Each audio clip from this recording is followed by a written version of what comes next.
You did not stumble upon this video by chance. There are no accidents in the architecture of your life, and there are no coincidences in the moments when something inside you says, "Stop, listen, pay attention." You are here because something deeper than logic guided you here, something that moves beneath the surface of your everyday awareness, something that speaks in whispers and signs and sudden knowings. You are here because your soul recognized this message before your mind could name what you were searching for. And that recognition, that pull you felt to click on this video, to settle in and listen right now, that itself is the first sign, the first indication that what I'm about to tell you is not just information. It is confirmation of what you have been sensing, perhaps for days, perhaps for weeks, perhaps in those quiet moments when you thought you were imagining things. The person you have been thinking about, the person whose name surfaces when you least expect it, the person you told yourself you had released but who still occupies space in the corners of your awareness. They are in the process of coming back into your life. I am not speaking in metaphor. I am not offering you vague comfort or wishful possibility. I am telling you what is unfolding in the invisible realm right now in this very moment. As you listen to these words, there is a return happening. It is not complete yet. It is not fully manifested in your physical reality yet, but it is in motion. It has been set into motion by forces you could not control and timing you could not rush. And the reason you are here, the reason this video found you today, is because you are ready to understand what is coming. You are ready to see the sign that has already appeared, but that you may have dismissed as coincidence or imagination, or the tricks your hopeful heart plays on you. Carl Jung, the great psychologist who mapped the hidden territories of the human soul, understood something that most people never grasp. He understood that certain people are not meant to be footnotes in your story. He understood that some connections go deeper than circumstance, deeper than timing, deeper than the reasons you or they walked away. Jung spoke of synchronicity, of meaningful coincidences, of the way the universe arranges itself when two souls are moving toward each other across time and space, and all the messy human reasons that create a distance between you. He understood that there is a language beneath language, a communication that happens in dreams and signs, and the sudden flood of memories that arrive without invitation. And he understood that when a return is coming, when someone is being pulled back into your orbit by forces stronger than their fear or their pride or their confusion, the universe does not stay silent. The universe speaks. It drops breadcrumbs. It arranges signs not to torment you, not to give you false hope, but to prepare you, to ready you, to let you know that what is coming is real, and that you are not losing your mind for sensing it. By the end of this message, you will recognize the sign that has already appeared in your life. You will understand what it means. You will know why it showed up when it did. And you will feel perhaps for the first time in a long time that you are not alone in this strange and aching space of waiting and wondering. You will feel that you are being held by something larger than yourself, something that sees you, something that knows. And you will understand that the person you have been carrying in your heart, the person you release but never truly let go of, is being carried back to you by the same invisible hand that brought you here today. You have been carrying a knowing that you could not speak aloud. A knowing that lives in the space between your rational mind and the deeper intelligence of your soul. A knowing that whispers to you in the early morning hours, in the moments between sleep and waking, in the sudden quiet that follows a busy day. You have been carrying this, and you have been carrying it alone. Because when you tried to put it into words, it sounded like hope, dressed up as certainty. It sounded like someone who had not moved on. It sounded perhaps like someone who was fooling themselves. And so you stopped speaking it, you kept it private, you let it live in the hidden chambers of your heart where no one could judge it, where no one could tell you that you were being naive or holding on to something that was over. But just because you stopped speaking, it does not mean it stopped being true. You stopped checking their social media, or you told yourself you did. Maybe you succeeded for days at a time, maybe even weeks. Maybe you deleted the app, or muted their name, or trained yourself to scroll past without pausing, but they never left your thoughts. Not really. Not in the way that people leave when something is truly finished.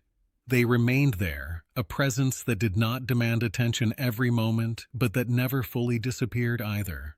You would be living your life, moving forward, doing all the things you are supposed to do when you are healing and growing and becoming the person you were meant to be. And then suddenly, without warning, without reason, their name would surface. Their face would flash through your mind. A memory would arrive uninvited, vivid, so real you could almost hear their voice or feel the specific quality of their presence. And in those moments you wondered if you were doing something wrong, if you were supposed to be further along by now, if this meant you were stuck or broken or incapable of letting go. You told yourself you were moving on. You said the words out loud. You took the steps. You invested in yourself. You created new routines and new experiences and filled your life with people and projects and purpose. And all of that was real. All of that was necessary. All of that was you honoring yourself and refusing to stay in a holding pattern. But underneath all of it, if you are honest, if you allow yourself to admit the truth, even just to yourself, part of you has been waiting. Not in a desperate way, not in a way that stopped you from living, but in a quiet, patient way. In the way you leave a door unlocked even after everyone has gone to bed just in case. In the way you keep a light on in a window, even when you do not expect anyone to come home. You have been waiting, and you have been wondering if that makes you weak or foolish or someone who does not know their own worth. It does not. It makes you someone who understands that certain connections do not follow the rules of ordinary endings.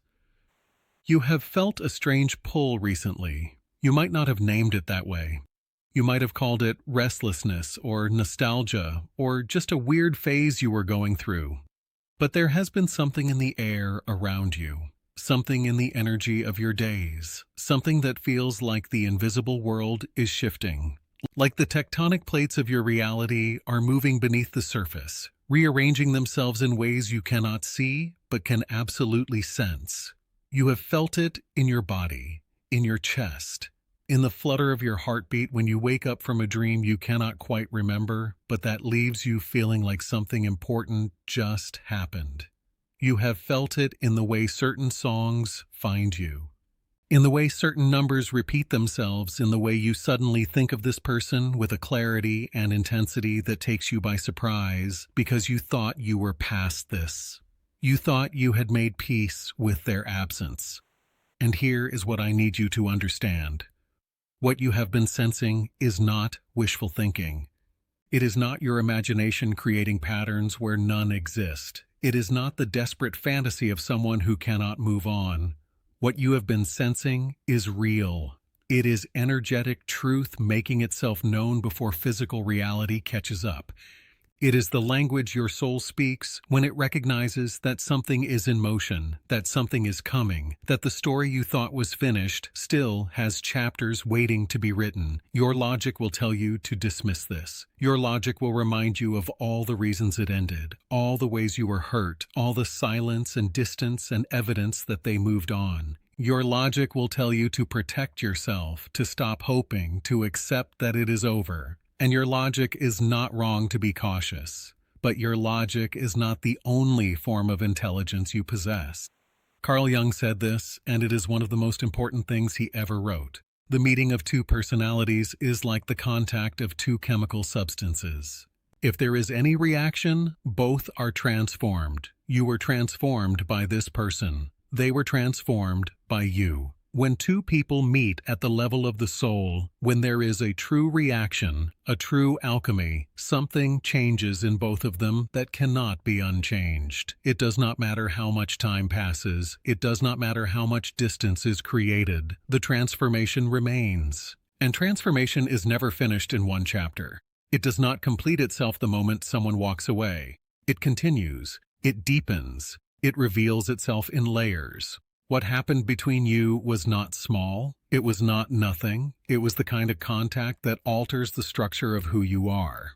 And that kind of contact does not just disappear because someone got scared or confused or convinced themselves they needed to leave. While you have been learning to stand in your peace, while you have been doing the hard and quiet work of rebuilding yourself, of finding your center, of remembering who you are beneath the weight of this connection, they have been unraveling. They have been coming apart in ways they did not anticipate and cannot fully control. You may not see this. You may look at their social media, if you look at all, and see someone who appears to be moving forward, living their life unaffected by your absence.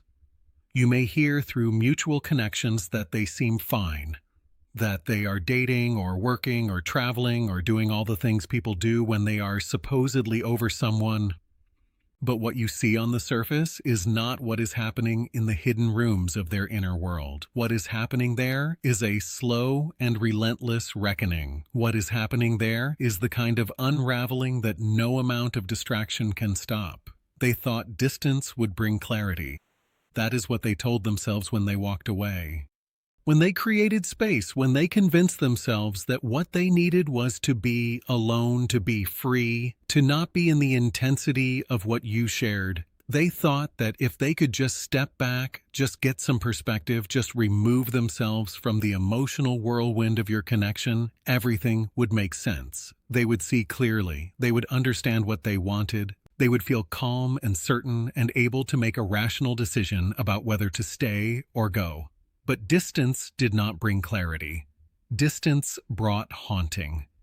It brought the kind of haunting that does not announce itself with loud drama, but that seeps into every quiet moment.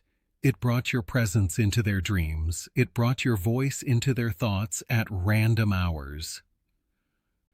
It brought memories that arrived with such vividness, such sensory detail that they would stop in the middle of their day and feel the ghost of you standing right next to them.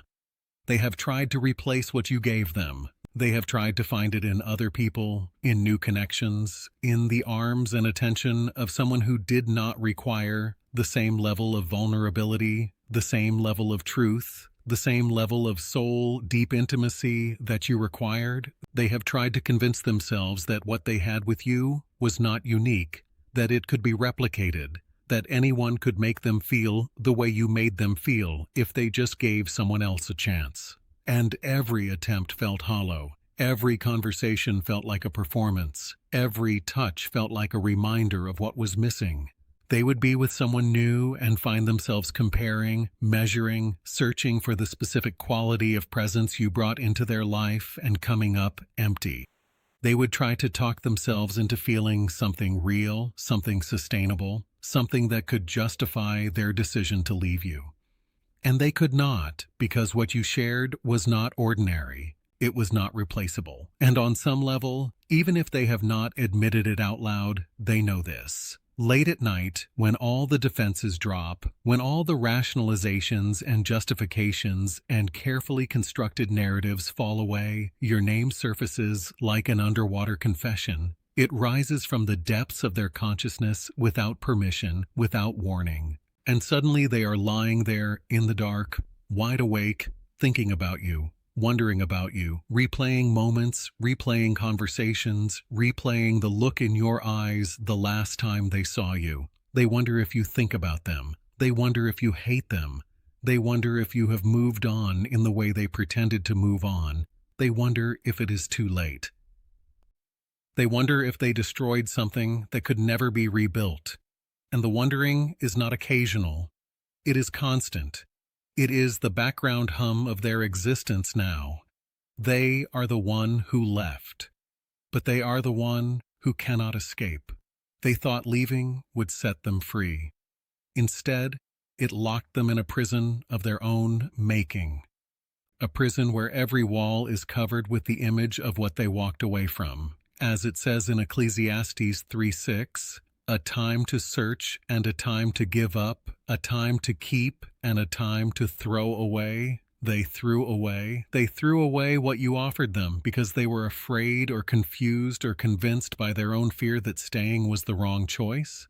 They threw it away and they expected to feel relief. They expected to feel lighter. They expected the weight of your connection to lift and leave them free to breathe and move and start fresh. But that is not what happened. What happened is they entered the time of searching. Not searching for something new, searching for what they discarded, searching for a way back to what they now realize they should have kept, searching through the rubble of their own choices for any sign that it is not too late, that you have not closed the door completely, that there is still a way to undo the greatest mistake they have made. Something cracked open in them recently. It might have been a specific moment, a specific conversation or realization or event that broke through the defenses they built around the truth.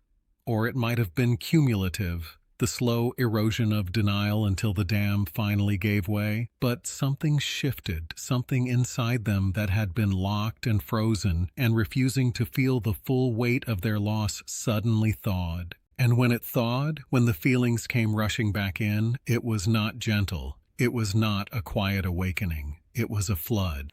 It was the sudden, undeniable recognition that they had been lying to themselves, that they had been running from the truth, that the person they left behind was not just another chapter in their story. You were the story. You were the plot.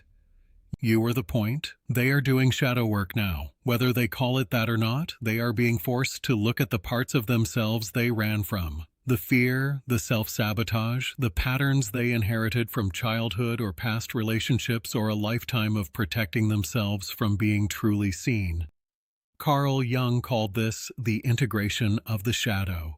He understood that we all carry within us the parts we disown, the parts we hide, the parts we refuse to admit exist. And he understood that real transformation only happens when we stop running from those parts and turn to face them. That is what is happening to this person right now. They are meeting themselves in the dark. They are seeing their own cowardice, their own ego, their own terror of being loved fully. And in that darkness, in that painful, humbling confrontation with who they really are, they see you clearly for the first time. Not the version of you they constructed to justify leaving. Not the story they told themselves about why it would not work, but the real you. The you who saw them. The you who stayed. The you who loved them even when they could not love themselves. They are gathering courage right now. It is not fully formed yet. It is not the kind of courage that makes them pick up the phone or show up at your door today or tomorrow, but it is building. It is growing. They are rehearsing what to say. They are playing out the conversation in their mind over and over again. They are imagining your face when they tell you they were wrong. They are imagining your response. They are terrified you will reject them. They are terrified you have moved on. They are terrified it is too late. And that terror is real, but it is no longer stronger than the pull to come back. The question is not if anymore. The question is when. The question is how. The question is whether they can find the words to explain what they now understand. And the answer is coming slowly, but it is coming. And now, let me tell you the sign. The sign you may have already noticed but dismissed as coincidence. The sign you brushed off as your mind playing tricks on you or your heart reaching for meaning where none existed. The sign that arrived quietly without fanfare, without the dramatic clarity you thought a real sign would have. Because that is the nature of Gensh signs. They do not announce themselves with trumpets and lightning bolts. They do not arrive in ways that make their meaning instantly obvious.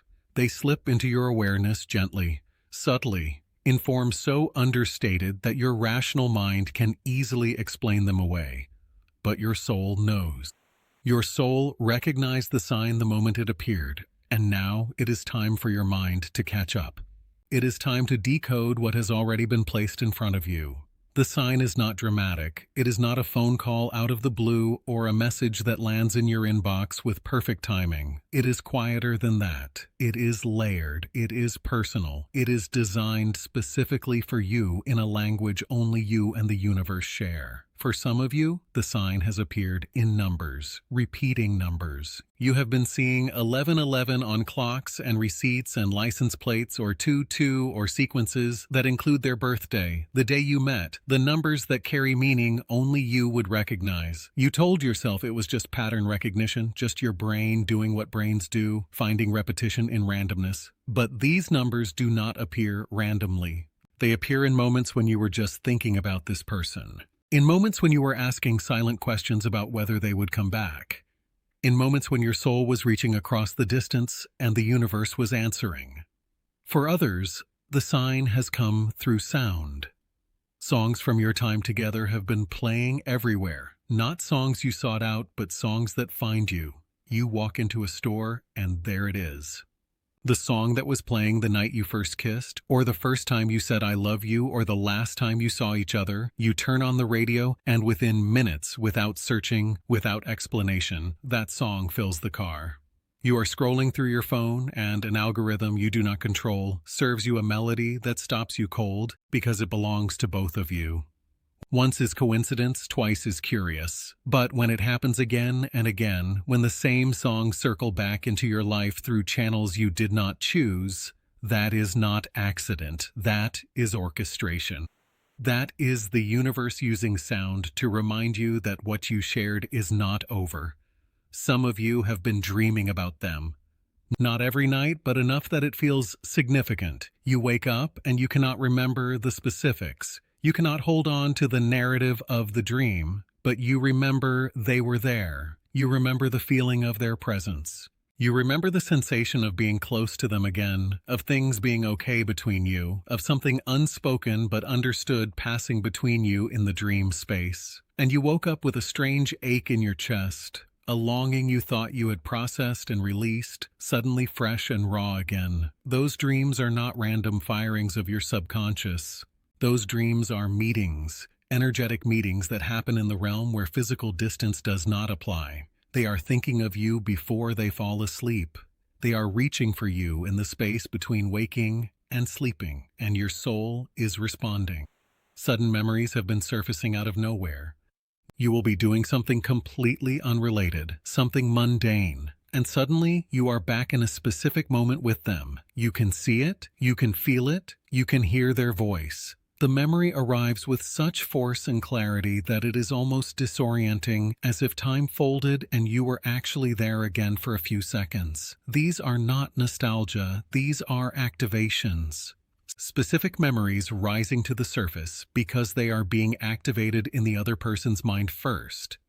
When they remember you, when they replay your time together, it sends ripples through the energetic field you still share. And those ripples reach you. They land in your awareness as memory, as sudden vivid recall, as the feeling that you just traveled back in time without moving. Some of you have had mutual friends mention them casually, not in a way that felt planned or significant, but in passing. Someone brought up their name in conversation. Someone asked if you had heard from them. Someone told a story that included them. And every time it happened, you felt a jolt. You felt the coincidence of it because you had just been thinking about them, or because it had been weeks since anyone said their name, and suddenly there it was, dropped into your day like a pebble in still water, creating ripples you could not ignore. Those mentions are not random. People become channels for the messages the universe needs to deliver. The friend who mentions them is not doing it consciously. They are being moved by the same energetic current that is pulling this person back towards you. And then there are the physical sensations. The pull in your chest, the warmth that spreads through your body for no reason, the sudden knowing that lands in your gut and will not leave. You feel them. You do not know how to explain it. You cannot prove it, but you feel their energy reaching toward you. You feel the invisible thread that still connects you pulling taut. You feel it in moments of stillness. In moments when you are not thinking about them at all, and then suddenly you are. And it is not because you chose to. It is because they entered your field. Because their longing, their thoughts, their movement back toward you created a shift in the energy around you, and your body registered it before your mind could name it. This is not your imagination creating patterns. This is energetic communication.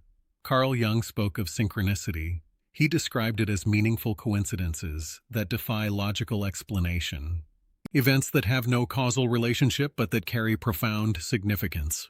And Jung understood that when two souls are moving toward reunion, when the invisible threads that bind them are being pulled tight again, the universe arranges signs not to prove anything to your rational mind, but to prepare you, to ready you, to let your soul know what is coming, so that when it arrives, you will not be caught completely off guard. The signs are appearing because they are thinking of you with intensity, because their thoughts have weight, because thought is energy, longing is energy. And energy moves through invisible channels, crosses distances, bypasses logic, and lands in your reality as symbol, as synchronicity, as sign. The sign means the energetic bridge between you is rebuilding. The sign means their return is no longer if, but when.